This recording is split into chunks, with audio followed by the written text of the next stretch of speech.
Hi guys, welcome to another new blog. చాలా రోజుల తర్వాతనైతే కేజీవీల్స్ ఇప్పేసాం. ఎందుకంటే గణపతి నిమజ్జనానికి ఆల్రెడీ బుకింగ్ అయిపోయింది ట్రాక్టర్. అసలు కేజీవీల్స్ ఎప్పుడో ఇప్పాలి కానీ అన్నయ్యకు నాకు వీల్లేక ఇప్పలేకపోయాం. అందుకే ఈ రోజు ముహూర్తం పెట్టేసి వీటి పని అయితే ఓడగొట్టేశాము.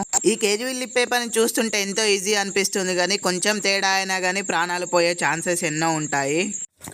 పూజ కంప్లీట్ చేసుకొని అయితే మా బొజ్జ గణపయ్యని ఇక్కడ చెట్టు కింద నిమజ్జనం చేశాను. ఒకసారి చూపిస్తానండి. ఇలా ఈ బొజ్జ గణపయ్యని చెట్టు కిందనే ఎందుకు నిమజ్జనం చేశానంటే మనం తీసుకున్నది పుట్టమట్టి కాబట్టి మట్టిలో ఉన్న సారం అంతా చెట్లకు వెళ్ళి అవి అధిక దిగుబడి ఇచ్చే ఛాన్సెస్ ఉంటాయి. అందుకే మట్టి గణేశుని చెట్టు కింద నిమజ్జనం చేశాను. ఈ చిన్న గ్యాప్ లోనే మా వాళ్ళు అయితే ఇంకొక కేజీవీల్ కూడా ఇప్పేసి టైర్లు వేసేసారు. బేబీ అయితే రెడీ అయిపోయింది ఇక వినాయకుని నిమజ్జనానికి. ఈ గుండాలు అయితే నిన్న నేనే పెట్టాను. ఎలా ఉన్నాయో చెప్పండి. ఇవన్నీ కంప్లీట్ చేసుకొని దేవుని దగ్గరికి వెళ్ళేసరికి అయితే మా రాజన్న ఈ రోజు చేతిలో హారతి ఇచ్చాడు. మీరెప్పుడైనా దేవునికి చేతిలో హారతి ఇచ్చారా? కింద కామెంట్ చేయండి ఒకసారి.